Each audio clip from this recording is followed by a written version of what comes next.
Hello everyone, my name is Angel Velez and I'm here with Cecilia Ramos, and today our interest is to talk to you about the state of the real estate market right now. It's the end of June, June 30th of 2022, and we just wanted to give you an update on what's going on in the market.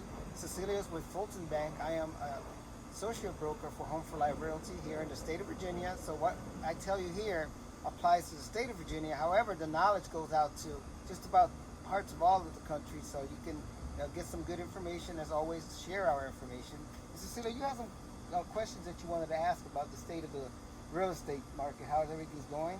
Absolutely. Thank you for having me today, Angel. We are excited again to start our tidbits, our weekly tidbits, and I'm excited that you're so full of knowledge when it comes to the real estate business. Thank you.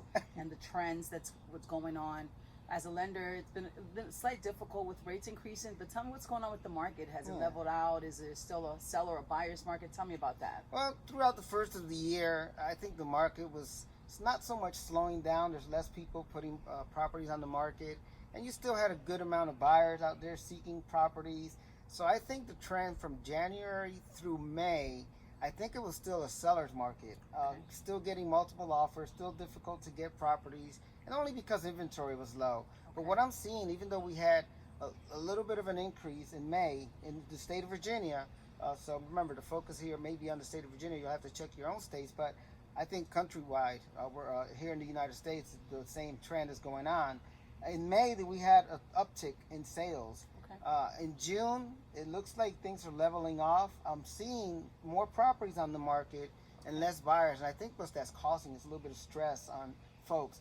A lot of people don't want to pull the trigger, excuse my pun, but the problem is that last year, between the months of May and December, there was still a very good value on properties, even though we have multiple offers, but the rates were making the properties affordable. Yes. And so people were waiting for prices to drop.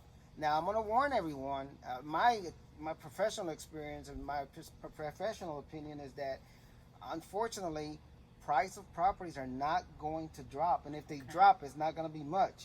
I'm seeing a very much level increase in either leveling on the increase or the interest rates obviously are making the property unaffordable, something that my clients could do last year. They wanted to wait. The property market, and I always told my clients it has to be a comfort level to where you're not basing your decision on the rates or on the price. You're making the decision on affordability, Cecilia. That's why I tell all my clients, don't make the decision.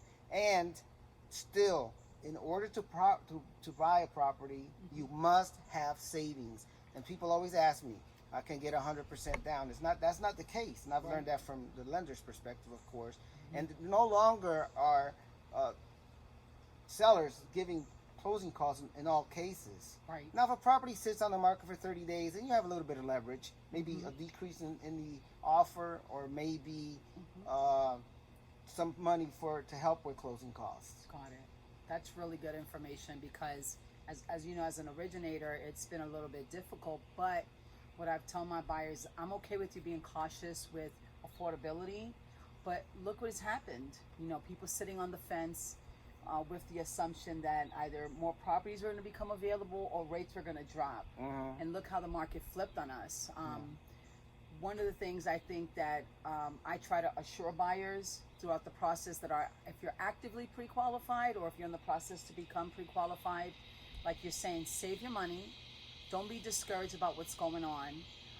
Don't switch jobs midway. If you're okay, I can talk about some do's and don'ts of applications. Don't switch jobs. Don't take unpaid time off. That's one of the things. Do not do big purchases. It's not a good time to refinance a car, buy a car, right? Just keep saving. Look at your budget. Look at how you can put some more money back in your pocket and pay yourself as being you work hard. Pay yourself and make some sacrifices to get to this point, because I'm hoping we've been flat for a week or so, meaning rates haven't gotten worse, but the predictions that we might have another 2 hikes. I'm not a financial advisor when it comes to interest rates, but I can see the trends of being in the business 20 years. We've gotten very spoiled with rates. Now, last year we had 2.5, 2.75, and as they started to increase to 3.5, people started getting panicky. Now we have rates very close to 6%, depending Correct. on the type of product that you're getting, whether it's an FHA loan or conventional loan. Mm-hmm. Products matter. Yes. Types of loans matter, especially in a tight market where inventory may be low. Mm-hmm. A buyer may say, you have a same type of offer, apples to apples, Mm-hmm. and the loan may be conventional versus FHA versus VA versus USDA. Correct. So it's going to matter whether it's a government loan or a conventional loan. A lot of a lot of sellers would rather get somebody with a conventional loan because Yes. those are, in our sites, those are very solid buyers. Right. So if you're selling a house and you're looking to sell the house, your agent will very likely take a look at the type of loan. So it's not so much about the offer price. Sometimes you want to get to closing, and a conventional loan is a stronger product. Correct. That is true. Yeah. Pricing is huge, and like you said, I'm seeing that too. The goal is nowadays is to keep people empowered about credit. Do's and don'ts of credit, as we said. Manage your revolving credit appropriate. Try to owe less than 30% of your limits. Try to not get new debt. No more co-signing, guys. Just save and just be encouraged that even if you may have stalled a little bit now, let's just call that, maybe it's just, you slowed down in looking. Let's just take everything that you're doing now to get ready for 2023. Absolutely. Because I believe that it's going to get better. And our goal is to weekly provide you guys some tidbits. We're going to be interviewing some other folks. I'm pretty sure Angel's going to have different guests on here, but I'm really thankful that you've given me this opportunity to discuss this market, because without you guys, I can give pre-qual letters all day long. Right. You got to find the property, So Absolutely. we'll talk about some new construction in the future, different types of loans, veterans. We have loans with closing cost assistance under USDA or VA. So, this is a lot of things out here, and we want to educate you guys. So if you have any questions for me, feel free to send us a message through Facebook or send me a text, 804-350-8857. Again, Cecilia Ramos with Fulton Mortgage Company, NMLSR 96205. Yeah, and I'll tell you, just to take this to a halt today, and we will be providing tidbits, but do not make a decision based on trends when it comes to rates or prices. Make it based on affordability. What can you afford? What are you comfortable with? If you're on the fence, get off the fence. Jump. Don't wait.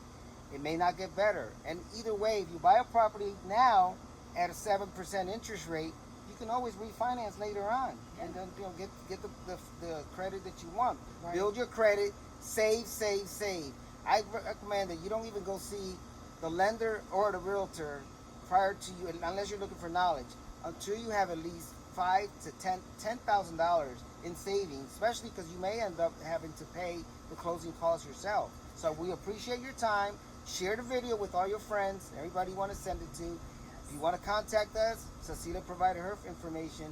You can call my cell phone number at 910-578-6936. I am an associate broker with Home for Life Realty, so you can contact me at any time. But I think people always ask me this question: how do I know I have the right lender? How do I know I have the right realtor? It's the person is educating you. If that person is providing you education rather than just signing documents, that's the right person. And that's what we hope to do for you, regardless of who you use. And what I love about Cecilia is that if that loan product, she cannot provide you the best, she will recommend somebody else. We're not here just to sell you a house. We're here to build relationships. I appreciate your time. Remember, we're out of the state of Virginia. Angel Velez, Home for Life Realty, and God bless. That was awesome. We killed the